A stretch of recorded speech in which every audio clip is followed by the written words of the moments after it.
하나님 말씀 봅니다. 하나님 말씀입니다.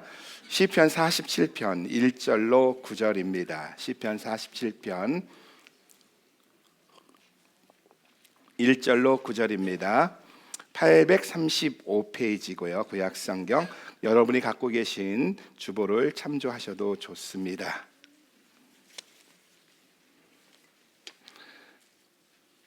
다 찾으신 줄 알고 제가 한 절 읽고 여러분이 한 절 읽고 교독합니다. 47편 1절입니다. 너희 만민들아 손바닥을 치고 즐거운 소리로 하나님께 외칠지어다. 2절 시작. 여호와께서 만민을 우리에게 열방을 우리 발 아래 복종케 하시며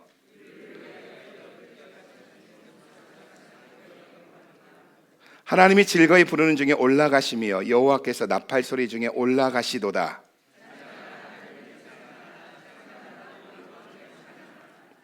하나님은 온 땅의 왕이심이라 지혜의 시로 찬양할지어다.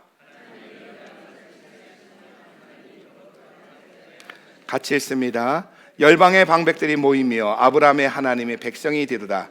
세상의 모든 방패는 여호와의 것이며 저는 지존하시도다. 아멘.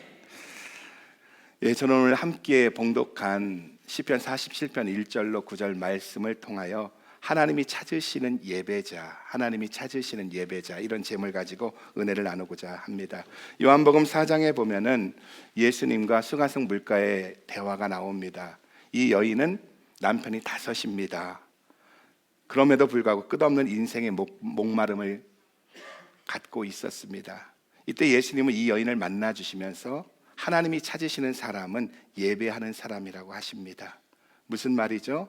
인생의 목마름은 예배가 없기 때문이라는 거예요. 우리가 인생을 살면서 끝없는 목마름에 갈증에 방황하는데 그 이유는 예배가 없기 때문이라는 겁니다. 그러면서 예수님이 이렇게 말씀하십니다. 요한복음 4장 23절로 24절 같이 읽어봅니다. 시작. 아버지께 참으로 예배하는 자들은 신령과 진정으로 예배할 때가 오나니 곧 이때라. 아버지께서는 이렇게 자기에게 예배하는 자들을 찾으시니라. 하나님은 영이시니 예배하는 자가 신령과 진정으로 예배할지니라. 신령과 진정으로 예배하라. 여기서 신령은 성령으로 예배하라는 말이고, 진리로 예배하라는 말은, 진정으로 예배하라는 말은 말씀으로 예배하라는 겁니다. 그러니까 하나님께서 찾으시는 사람은요, 그 어떤 사람보다 예배하는 사람인데, 예배는 성령과 말씀으로 예배해야 된다는 거예요. 성령의 인도와 말씀대로 예배해야 된다는 겁니다. 여러분, 그러면 예수님께서 신령과 진정으로, 다시 말해 성령의 인도와 말씀으로 따라서 예배하는 자를 찾으시는 이유가 무엇인지 아세요? 우리가 지난 시간 나누었지만, 성막을 통해 나누었지만, 그것은 예배를 통해서 하나님을 만나고 하나님과 교제하고 하나님의 음성을 들을 수 있고, 그럴 때 인생의 목마름이 해결되기 때문이라는 겁니다. 하나님께서 예배하는 자를 찾으시는 이유는 우리를 만나주시고 우리에게 말씀하시고 우리와 교제하면서 우리 인생의 목마름을 해결해 주기 위해서라는 겁니다. 그래서 오늘 또 예수님은 신령과 진정으로 예배하는 자를 찾고 계신다는 거예요. 또 성경은 하나님이 찾으시는 사람은 예배하는 사람이라고 말씀하시고는 우리에게 진정과 신령으로 예배하는 방법과 절차에 대해서 말씀해주고 있다는 겁니다. 그러니까 하나님의 임재가 있고요, 하나님을 만나고요, 하나님의 음성을 듣는 예배가 되기 위해서는 말씀에 근거한 절차와 과정이 필요하다는 겁니다. 말씀대로 예배해야 된다는 거예요. 그런데 이 절차 중에 첫 번째가 뭐라고 했죠? 지난 시간 나누었듯이 시편 100편 1절에 보면 Enter his gate with thanksgiving, 감사함으로 나오라는 거예요. 여러분, 성공적인 예배를 위해서 먼저 중요한 것이 어떻게 예배를 드려야 하느냐는 과정과 절차의 정립이 중요한데, 예배의 절차 중에 첫 번째가 무엇이라고요? 감사함으로 마음의 문을 열고 나오라는 겁니다. 여러분, 예배에 성공하고 싶으세요? 그래서 예배를 통해 하나님을 만나고 하나님의 음성을 듣고 그래서 하나님이 찾으시는 사람이 되고 싶으십니까? 그렇다면 먼저 감사함으로 문을 열고 들어오라는 겁니다. 예배당에 들어오기 전에 감사함으로 마음의 문을 열고 들어오라는 거예요. 들어온 다음에 감사함이 생기는 것이 아니라, 들어와서 예배하다가 찬송하다가 말씀을 듣다가 감사함이 깨달아지고 은혜가 임해서 감사하는 것이 아니라, 감사할 수 없는 상황이라 할지라도 감사하며 들어와야 한다는 거예요. 왜요? 시편 100편 3절에 보면 우리가 하나님의 백성이고 하나님의 자녀이기 때문인 그런 겁니다. 여러분, 예배는 의지라는 것 아세요? 예배는 나의 결심이라는 것입니다. 다시 말해서 예배는 감정이 아니라, 내 생각이 아니라, 나의 선택이 아니라 하나님의 말씀에 기초한 의지이고 결단이라는 겁니다. 그리고 두 번째는 그 궁전에 무엇을 가지고 들어가야 한다고 했지요? 우리 지난 시간에 감사함으로 들어가고 Enter his court with praise, 찬양함으로 그 궁정에 들어가라고 말씀하고 있다는 거예요. 그러니까 하나님의 임재가 있고요, 기름 부음이 있는 두 번째 절차가 무엇이라고요? 기름 부음이 있는 예배의 두 번째 절차는 찬양이라는 겁니다. 여러분, 그러면 찬양이 무엇인지 아십니까? 찬양은 히브리어로 할랄인데 그 뜻은요, 격렬하게 높여준다, 칭찬한다, 무식할 정도로 자랑한다, 그런 뜻을 가지고 있는 겁니다. 자, 그러면 우리가 찬양은 이렇게 주님을 높이고 격렬하게 찬양하는 것인데, 이 표현을 어떻게 하라고 했죠? 시편 100편 1절입니다. 같이 읽어봅니다. 시작.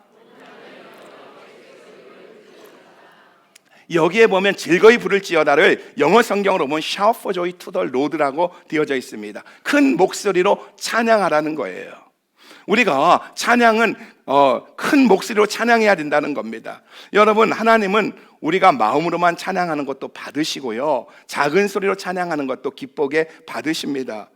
그러나 말씀을 통하여 보여주신 하나님이 진짜 원하시는 찬양이 무엇이라고요? 그것은 입술을 열고 큰 목소리로 찬양하는 것인 줄 믿으시기 바랍니다. 그래서 성경은 특히 시편에서 찬양함에 있어서 입술을 열고 목소리를 높여 찬양하라는 말씀이 한두 구절이 아닙니다. 시편 66편 1절에 보면 온 땅이 하나님께 즐거운 소리로 발할지어다. 시편 98편 4절에 보면 온 땅이여 여호와께 즐거이 소리할지어다. 소리를 발하며 즐거이 노래하며 찬양할지어다. 시편 95편 1절에 보면 오라 우리가 여호와께 노래하며 우리의 구원의 반석을 향하여 즐거이 부르자. 시편 47편 1절에 보면 너희 만민들아 손바닥을 치며 즐거운 소리로 하나님께 외칠지어다. 성경에 보면은 우리가 하나님 앞에 찬양할 때 즐거이 외칠지어다, shout for joy, 큰 목소리로 찬양하라고 말씀하고 있는 줄 믿으시기 바랍니다. 여러분, 이처럼 찬양은 입술을 열어 큰 목소리로 찬양하는 것인 줄 믿으시기 바랍니다. 두 번째는요, 손을 높이 들고 찬양하라는 겁니다. 자, 우리 시편 134편 2절 같이 한번 읽어봅니다. 시작. 성수를 향하여 너희 손을 들고 여호와를 송축하라. 감사함으로 들어와서 주님을 찬양할 땐 큰 목소리와 함께 손을 들고 찬양하라는 거예요. 그리고 지난 시간 나누었듯이 손을 든다는 것은 첫째로 어떤 의미라겠지요? 약속의 의미, 서약의 의미라는 겁니다. 손을 높이 드는 것은 하나님, 이제 제가 약속합니다. 그렇게 살게요. 주님 말씀 맞습니다. 주님은 신실하십니다. 약속을, 서약을 선포하는 것이 손을 드는 것입니다. 그리고 둘째는 영적 전쟁의 무기라고 했습니다. 출애굽기 17장에 보면은 이스라엘이 아말렉과 싸울 때 모세의 손이 올라가면은 이스라엘이 이기고 모세의 손이 내려오면은 아말렉이 이깁니다. 여러분, 그 사실 앞에서 어떻게 합니까? 우리가 아는 것은 손을 든다는 것은 영적 전쟁의 무기라는 거예요. 그래서 성경은 뭐라고 말합니까? 이 전쟁 후에 하나님 친히 말씀하시기를 아말렉과 내가 대대히 싸우겠다 말하고, 그리고 사울에게는 이 아말렉을 진멸하라고 합니다.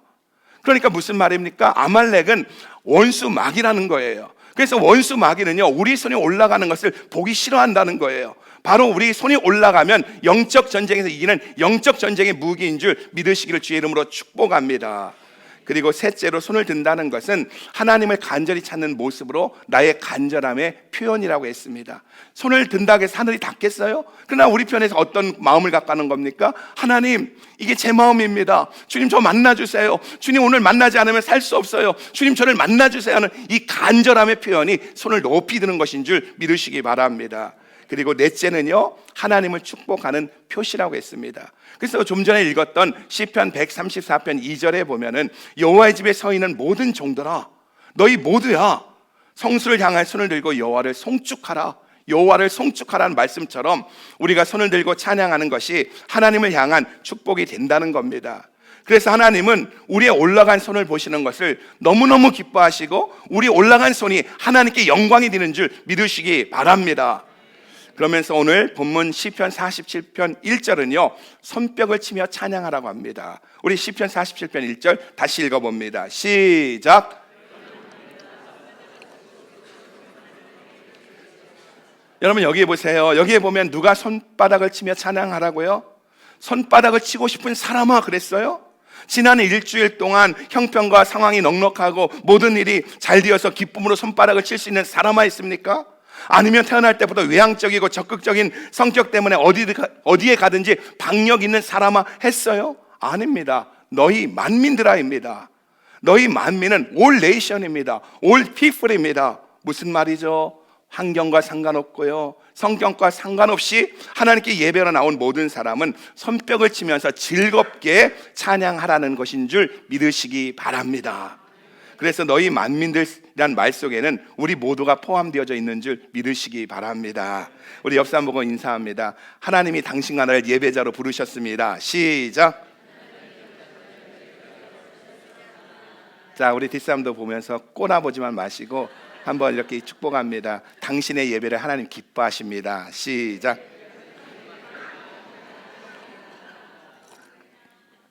우리 가운데 이런 설교를 듣는 것이 어떤 분들에겐 불편할 수도 있고요, 또 어떤 분에겐 굉장히 충격적이고 부담이 될 수도 있다는 것을 압니다. 그래서 이런 표현들을 어색하게 생각하는 분은 그냥 마음으로 하면 되지, 꼭 이렇게 해야 되느냐고, 꼭 마음으로 하면 되지, 손 들고 손뼉 치면 이렇게 요란 떨면서 해야 되느냐고 생각하는 분도 있을 겁니다. 그런데 여러분, 만약 마음으로만 하면 되고요, 또 표현하는 것이 상관이 없고 마음으로만 한다면 우리에겐 두 가지 질문이 생기는 거예요. 첫째는요, 왜 하나님께서 우리에게 이런 표현들을 강조하고 있느냐는 거예요.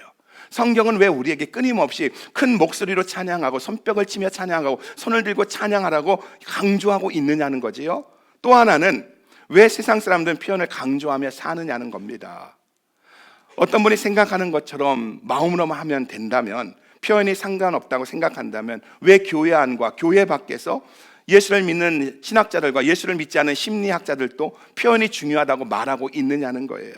왜 한국에서도 동양에서도 서양에서도 미국에서도 동서를 막론하고 자기가 존경하는 사람들 앞에서 고개를 숙이느냐는 거예요. 왜 아내들이 남편을 향해서 평생 바가지 긁는 게 왜 이 인간은 표현이 없느냐고 따지느냐는 거예요. 표현이 안 중요하다면서요. 그러면서 남편이 표현하지 않는다고 왜 속상해합니까? 또 왜 아이들이 인사 안 한다고, 예의가 없다고 괘씸해합니까? 우리 애들 또 그냥 지나가서 저것들 그냥 인사도 않고 간다고 왜 괘씸해합니까? 표현이 안 중요하다면서요. 또 엄마들은 왜 아이들에게 배꼽 인사를 가리킵니까? 여러분, 이 땅에 살면서 빠뜨릴 수 없는 것이 예배고요, 내가 포기할 수 없는 것이 예배입니다. 그리고 예배 가운데 성령의 기름 부음이 있는 예배가 되기 위해서는 내 뜻대로, 내 감정대로, 내 생각대로, 내 방식대로 하나님 앞에 예배하는 것이 아니라 하나님께서 기록하시고 하나님께서 말씀하시고 하나님 원하시는 대로 예배를 드려야 하나님의 은혜가 우리 가운데 흐를 수 있는 줄 믿으시기 바랍니다. 여러분, 기름 부음이 있는 예배를 나누면서 배우는 것 중에 하나가 무엇이냐 하면은, 하나님 우리에게 요구하시는 것이 참 소박하다는 겁니다. 하나님 우리에게 요구하는 게 대단한 것이 아니라는 거예요. 뭐 네 전 재산을 달라, 네 뭐를 달라, 자식을 달라, 그런 거 아닙니다. 하나님 우리에게 요구하는 게 참 소박해요.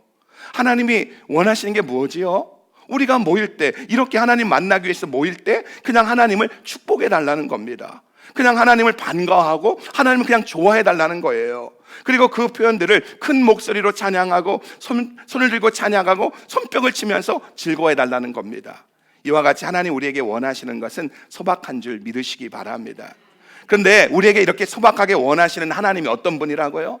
하나님 우리에게 이렇게 소박한 것을 원하시는데 그 하나님이 어떤 분이라고요? 2절 한번 읽어봐요. 2절입니다. 같이 읽어봅니다. 시작. 지존하신 여호와는 어미하시고 온 땅에 큰 임금이 되심이로다. 우리 하나님은 어떤 분이시라고요? 지존하신 하나님입니다. 오직 한 분 하나님이십니다. 전능하신 하나님입니다. 높은 것에 최고로 높으신 분이 우리 하나님이십니다.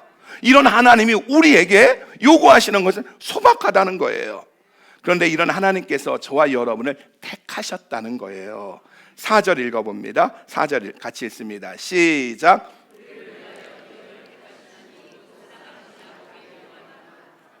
여기에 보면 야곱의 영화를 택함 받은 자의 영화라고 말씀하고 있습니다. 그리고 베드로전서 2장 9절에 보면은 너희는 택한 족속의 왕 같은 제사장이라고 말씀하고 있습니다.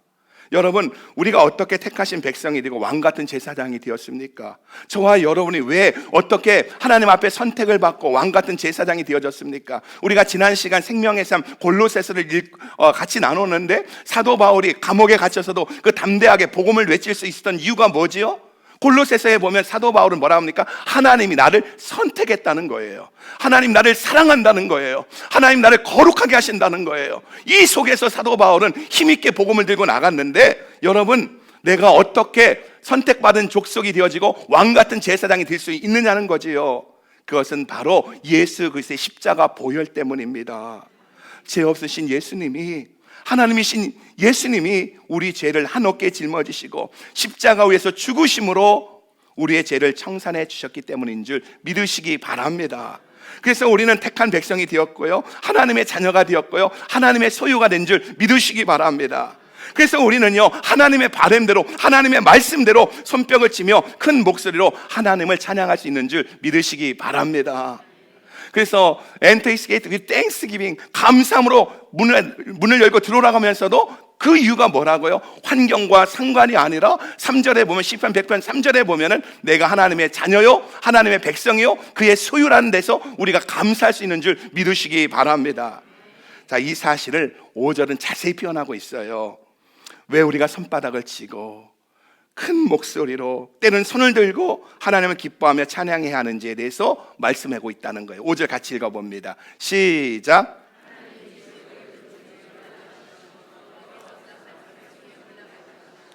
이 5절은요, 구약 성경 중에서 예배를 묘사하는 것 가운데 가장 아름다운 표현입니다. 5절 말씀은 이런 거지요. 왕이 전쟁에 나가서 적을 물리치고 승리한 후에 개선장군하여 돌아옵니다. 왕이 전쟁터에 적군을 물리치지 않았다면요, 적들에게 재산을 빼앗기고 아내를 빼앗기고 자식들을 빼앗기고 내 생명도 빼앗기고 심지어 또 내가 노예가 될 수도 있는 상황입니다. 그러니까 왕이 전쟁에서 이긴 것은 나에게 생명을 준 겁니다. 내게 생명을 주고 나를 지켜준 겁니다. 그런데 왕이 전쟁터에서 적군을 물리치고 돌아옵니다. 개선장군합니다. 이때 한 사람이 뛰어오면서 외쳐요. 왕이 돌아온다. 왕이 돌아오신다. 정말 즐거움으로 환희에 찬 목소리를 가지고 왕이 돌아오신다 외치는 겁니다. 그러면 모든 사람들은 왕만이 지날 수 있는 그 길목으로 뛰어나오기 시작합니다. 그리고 내 가정을, 내 생명을 지켜주는 왕 앞에 기쁜 마음으로 큰 목소리로 박수하며 찬양합니다. 이때 왕은요, 왕만이 지나는 길을 지나서 모든 사람들이 볼 수 있는 큰 광장 앞에 세워진 높은 스테이지 위로 올라가기 시작합니다. 이때 사람들은 스테이지에 올라가는 왕을 보면서 흥분해가지고 고마워서 소리를 치며 나팔을 불며 박수를 치며 큰 목소리로 환영합니다. 환호합니다. 그리고 이 환호 속에 스테이지에 오른 왕은 왕만이 앉을 수 있는 의자에 앉습니다. 그러면 이때 백성들은 어떻게 합니까? 모든 백성들이 자리에서 일어나서 최고의 목소리로 춤을 추며 박수를 치며 열광합니다. 여러분, 예배가 뭔지 아시겠어요? 예배가 뭔지 아시겠어요? 우리 왕이신 예수님께서 보좌 위에 올라가 앉는 그 순간, 한 주일을 살면서, 인생을 살면서 망각해버리고 잊어버렸던 하나님을 향한 나의 경외심을, 나의 충성심을, 나의 고마움을 표현하는 것이 예배인 줄 믿으시기 바랍니다. 자, 우리 옆 사람과 한 번 더 인사합니다. 예배는 고마움을 표현하는 겁니다. 감사를 표현하는 겁니다. 시작. 오늘처럼 우리가 이렇게 모여서 하나의 공동체로 예배할 때, 신앙을 고백할 때, 우리를 위해서 십자가에 달리신 예수님이 보좌에 앉는 그 순간에, 우리의 예배를 받으시기 위해서 보좌에 앉는 그 순간에 하나님 감사합니다, 하나님 사랑해요 하며 손뼉치며 외치는 것이 예배인 줄 믿으시기 바랍니다. 2부니까 실전 연습, 1부는 안 했지만 2부니까 실전 연습, 다 손을 들어보세요. 그리고 한번 외쳐보세요. 하나님 감사합니다 하면서, 여러분 하나님의 자녀가 되고 하나님의 백성이 되고 하나님 나를 위해 죽으셨다는 사실 앞에서 한번 그렇게 한번 그런 마음을 가지고 박수를 치며 하나님 감사합니다. 시작. 하나님 감사. 네, 할렐루야. 이게 예배라는 거예요. 이게 예배라는 겁니다. 하나님 우리에게 말씀하십니다. 나는 너에게 요구하는 것이 많지 않다. 너희가 나를 찾아올 때 내가 행한 일들을 인하여 즐거워질 수 있고, 내가 행한 일을 기억하며 손뼉치며 큰 목소리로 찬양해 줄 수 있니? 이렇게 말씀하고 있다는 겁니다. 성경은 하나님을 찬양할 때 큰 목소리로 찬양하라 했고요, 손을 들고 손뼉을 치며 찬양하라고 한 후에 시편 150편 1절로 6절에 보면 모든 악기로 찬양을 하고요, 시편 134편 1절에 보면 서서 찬양하라고 했고요, 시편 149편 3절에 보면 춤을 추며 찬양하라고 말씀하셨습니다. 여러분, 손뼉을 치면서 손을 들고 찬양하는 것이 광신자입니까? 아니면 못하는 게 문제입니까? 우리 말씀에 근거해서 소속을 똑바로 하십시다. 와가지고 저 광신자 또 하나 나왔네 그러지 마시면 안 돼요. 성경에 없는 거 하면 광신자예요. 근데 성경에 있잖아요. 그래서 이렇게 손을 들고 찬양하고 손뼉을 치며 찬양하고 모든 악기로 찬양하며 일어서 찬양하며 때론 춤을 추면서 하라고 한 후에 6절에 보면 뭐라고 합니까? 6절에 보면은 얼마나 하나님이 찬양을 받고 싶으신지 찬양하라 찬양하라 우리 왕을 찬양하라고 말씀하고 있느냐는 거예요. 우리 6절 읽어봅니다. 시작. 여러분, 하나님이 얼마나 찬양을 받고 싶으시면 지존하신 하나님이, 높은 것 위에 최고 높으신 그 하나님이 독생자 예수를 이 땅에 보내셔서 모든 인류의 죄를 짊어지시고 피 흘려 죽으심으로 우리를 구원하시고 우리를 자녀 삼으신 후에 우리에게 찬양하라고 하시겠느냐는 거예요. 그러게 우리가 정말 구원받았고요, 정말 하나님의 백성이 되었다면, 하나님의 은혜와 사랑을 경험한 하나님의 자녀들이라면 하나님께서 선포하신 말씀 앞에서, 하나님이 찬양하라는 말씀 앞에서 어떻게 해야 되겠느냐는 거예요. 저는 우리 모두가 목소리를 높이고 손을 들고 손뼉치며 때로는 춤을 추며 하나님을 찬양하는 우리 역사가 있기를 주의 이름으로 축복합니다. 여러분, 우리가 찬양할 때 포기할 수 없고요, 무시할 수 없는 것이 있는데, 근데 교회에서 제대로 가르치지 않는 거예요. 하기는 하는데 이해하지 못하고 하기 때문에 큰 도움이 되지 못하는 것이 있습니다. 이게 뭔지 아세요? 박수입니다. 우리 교회는 제가 몇 번에 걸쳐서 지금 하고 있는데 박수입니다. 여러분, 많은 사람들이 그냥 합니다. 남들이 하니까 그냥 합니다.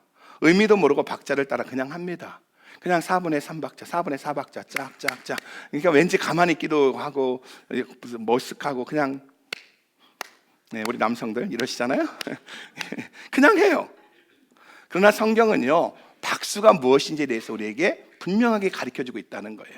우리에게 손뼉을 치며 찬양을 하면서 박수가 뭔지에 대해서 분명히 가르쳐주고 있다는 거예요.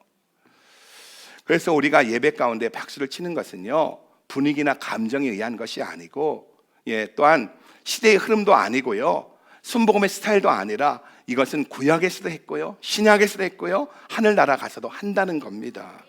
어느 날 예수님이 재림하시고 우리가 천국에 올라가면, 우리는 천국에 올라가 보면 성경 공부도 없을 겁니다.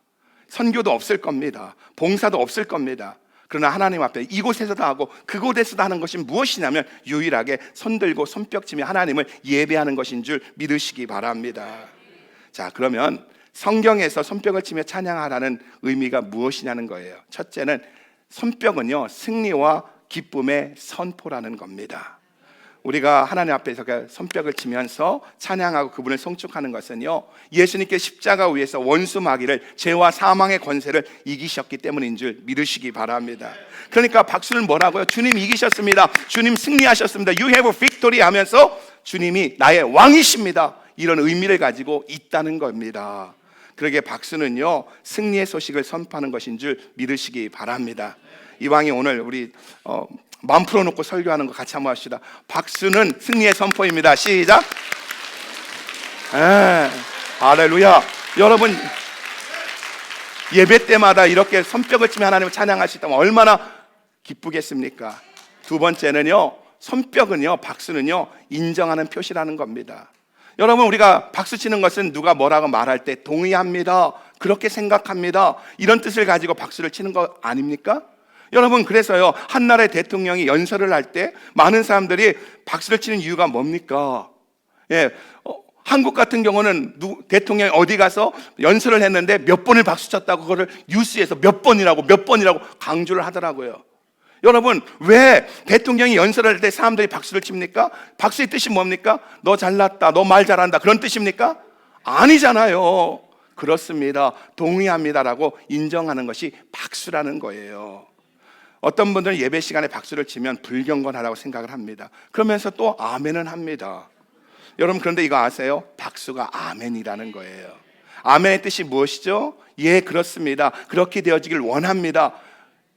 인정합니다. 이 말이 아멘입니다. 그렇게 박수를 치면은요, 하나님 앞에서 더 열광적이고 적극적인 동의라는 겁니다.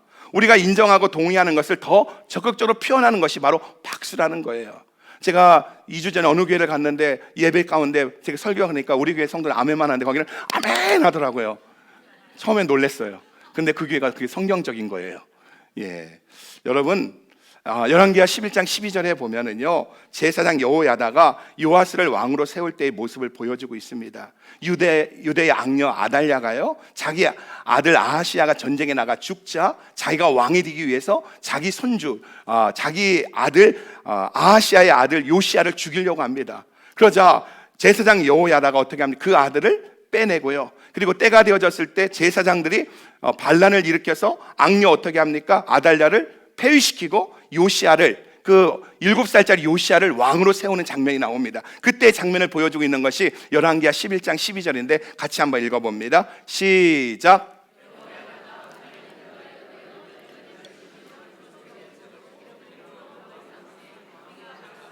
왕의 만세를 부르니라. 박수하며 왕의 만세를 부르니라. 무슨 말이죠? 왕이 세워지는 것을 보고 백성들이 맞습니다, 동의합니다, 이 사람은 당연히 왕이 되어야 합니다 라고 박수를 했다는 겁니다. 그러니까 박수는 하나님 앞에서 더 열광적이고 긍정적인 동의인 줄 믿으시기 바랍니다.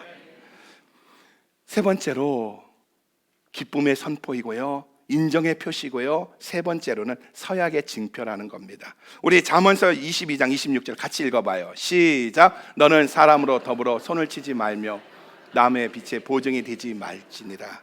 잠언서 17장 18절 또 읽어봅니다. 시작. 지혜 없는 자는 남의 손을 잡고 이웃 앞에 보증이 되느니라. 욥기서 17장 13절도 같이 계속 봅니다. 13절인데 예.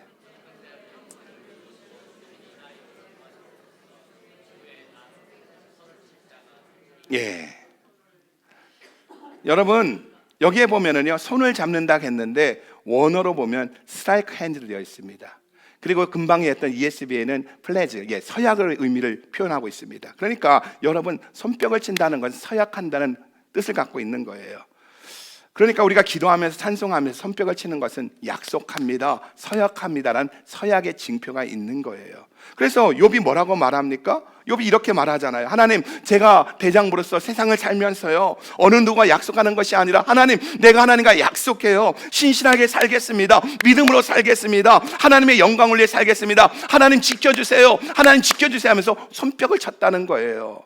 또 욥은 뭐라고 말하는 거예요? 하나님만이 나의 보주가 되어주시고 하나님만이 나의 보증이 되어주십시오. 하나님 나를 지켜주세요 하면서 손뼉을 치며 서약했다는 겁니다. 여러분, 바로 손뼉 치는 것은 서약의 증표인 줄 믿으시기 바랍니다. 다시 말합니다. 손뼉 치고 찬양하는 건 순복음 스타일이 아닙니다. 제발 무식한 소리 하지 마세요. 네. 손뼉을 치는 것은 성경에 있는 것이고 서약의 증표인 겁니다. 하나만 더 보면은요, 공격의 무기라는 거예요. 혼자서 기도하면서 박수 치는 분들이 있습니다. 새벽 예배 때나 낮에나 밤에나 기도하면서 박수 치는 모습들을 종종 봅니다. 지난 주간에 우리 교회에서 휴스턴 교회 연합회 목사님들이 모여가지고 한국을 위해서 또 이렇게 휴스턴을 위해 기도하는데 목사님들 가운데 막 박수를 치며 순복음교회 목사님 아니었어요. 침례교회 목사님이었어요. 막 박수를 치며 기도하더라고요. 근데 여러분 아세요? 박수가 손뼉이에요, 공격의 무기로 사용할 때가 많이 있다는 거예요. 자, 우리 욥기서 27장 23절 한번 봐요. 같이 읽어봅니다. 시작. 사람들이 박장하고 비수하여 그 처소에서 몰아내. 욥이 고백하는 거예요. 어떻게 한다고요? 박장하면 손뼉을 치면서 그 처소에서 원수를 몰아내었다는 겁니다. 여러분, 안 믿는 사람들도 이렇게 한다는 거 아시잖아요. 우리가 영적 존재이기 때문에 누가 가르쳐주지 않아도 이렇게 한다는 거예요. 저도 종종 나가다 보면 내 차 밑에 고양이가 있어요. 근데 그 고양이를 어떻게 합니까? 일단은 쫓아내야죠. 그러니까 고양이님 가주세요. 그럽니까? 아니잖아요. 안 가? 빨리 가! 막 그러잖아요. 손뼉을 치면 쫓아내잖아요. 이게 우리가 영적 존재이기 때문에 그런 거예요. 여러분, 성경 우리가 원수를 물리칠 때 박장할 수 있다고, 손뼉을 칠 수 있다고 말씀하고 있는 줄 믿으시기 바랍니다. 기도할 때마다 왜 그랬는지 몰랐는데 박수 치는 것이 예수 이름으로 물러갈지어다, 한 길로 왔다 7길로 물러갈지어다, 이런 뜻인 줄 믿으시기 바랍니다. 저는 목사로서요, 저를 포함한 우리 모두가 예배에 미쳤으면 좋겠어요. 우리 아까 기도하신 우리 김승철 안수 집사님께서 중독 얘기했는데, 오늘 하나 건졌어요. 중독. 다른 데 중독되지 말고 제발 예배에 중독되고 하나님께 중독되는 역사가 있기를 바랍니다. 어떤 사람이 한다고 해서가 아니라, 이런 설교 한번 들었다고 해서가 아니라, 예배에서 내가 하나님 만나지 않으면 안 된다는 그런 간절함을 가지고 예배했으면 좋겠습니다. 그래서 우리 모두가, 우리 교회가 하나님이 찾으시는 사람, 하나님이 예배하는 사람이 되기를 축복합니다. 역대하 20장에 보면은요, 여호사밧이 유다의 왕으로 있을 때 모압과 암몬과 세일산 산족들이 연합을 해가지고 갑자기 유다를 침공해 들어옵니다. 사해를 지나서 유다를 침공해 들어오는 거예요. 갑자기 공격해 오니까 유다는 속절없이 밀려가지고 결국 예루살렘으로부터 56km밖에 떨어지지 않은 오아시스가 있는 엔게디까지 쳐들어와서 진을 치는 겁니다. 지금 말 그대로 유다는 풍전등화의 상황에 있는 거예요. 사방이 막혀 있는 거예요. 지금 위기 가운데 있습니다. 이때 여호사밧 왕이 어떻게 한지 아세요? 온 백성에게 금식을 공포하고 자신도 하나님의 얼굴 향하여 기도합니다. 그때 제사장을 통해서 하나님의 응답이 들려옵니다. 이 전쟁은 너희에게 속한 것이 아니라 내게 속한 것이다. 놀라지 말라, 두려워하지 말라. 너희는 항원을 이루고 서서 너희와 함께하는 여호와가 구원을 이루는 것을 보라. 보라, 여호와가 구원을 이루는 것을 보라. 그래서 여호사밧은요, 노래하는 자들 택하여 거룩한 예복을 입히고, 지금으로 보면 성가대를 만들고 군대 앞에서 찬양하겠다는 거예요. 전쟁 앞에, 위기 앞에서 찬양하겠다는 거예요. 그러자 어떤 일이 일어나는지 아십니까? 찬양이 일어나자 어떤 일이 일어나는지 아십니까? 우리 역대하 20장 22절로 23절 읽어봅니다. 시작. 유다를 치러 온 암몬 자손과 모압과 세일산 사람들을 치게 하심으로 저희가 패하였으니, 곧 암몬 모압 자손이 일어나 세일산 거민을 쳐서 진멸하고 세일산 거민을 멸한 후에 저희가 피차에 살려가니. 찬양했더니, 위기 앞에서, 풍전등화 앞에서 찬양했더니 어떤 일이 일어났다고요? 암몬과 모압과 세일산 거민이 서로 죽이고 죽여서 그들이 결국은 다 파해졌다는 거예요. 무너졌다는 겁니다. 그러면 그 찬양의 내용이 뭔지 아십니까? 21절입니다. 같이 읽어봅니다. 시작. 노래하는 자를 택하여 거룩한 예복을 입히고 군대 앞에서 행하며 여호와를 찬송하여 이르기를 여호와께 감사하세, 그 자비하심이 영원하도다 하였으니. 여러분, 하나님께 찬양했더니 하나님이 일하시더라는 거예요. 여러분, 예배는 의지입니다. 예배는 자원하는 심령입니다. 예배는 내 감정이 아니라, 나의 생각이 아니라, 하나님, 예배는 의지인 줄 믿으시기 바랍니다. 지난 주간에 제가 오랜만에 우리 송영섭 장로님 신방을 했습니다. 그래서 장로님과 이런저런 얘기 나누는데 장로님이 또 간증 한도막을 이야기해 주시는 거예요. 장로님이 지금 97세인데 25세 때 이야기입니다. 25살 때 6.25 전쟁이 일어난 겁니다. 그래서 갑자기 인민군이 밀어닥쳐서 이제 잡혔습니다. 그리고 끌려갔습니다. 그리고 대장 앞에, 인민군 그 지역의 대장 앞에 끌려가자 묻습니다. 너 예수쟁이지? 너 서북청년단이지? 너 예수쟁이지? 그런 다음에 총살한 겁니다. 그래서 그 자리에서 총살을 언도받고 끌려나갑니다. 죽기 위해서 끌려나가는데 이제 세워놓고 총을 쏘야 되는데 누군가 달려오면서 총을 쏘지 말라고 합니다. 그 사람 살려주라고 그러더라는 겁니다. 그래서 다시 죽음의 문턱에 돌아온 겁니다. 근데 그 대장이 묻는 거예요. 너 누구누구 알지? 너 누구누구 알지? 하면서 두 명의 친구를 이야기하더래요.